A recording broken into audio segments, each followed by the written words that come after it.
ছয় দিন পর নখ খসে যাবে, 9 দিন পর চুল।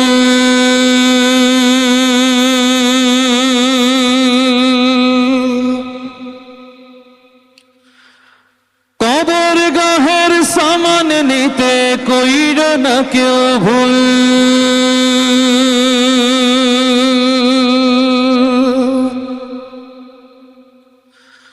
ছয় দিন পর নখ খসে যাবে, 9 দিন পর চুল।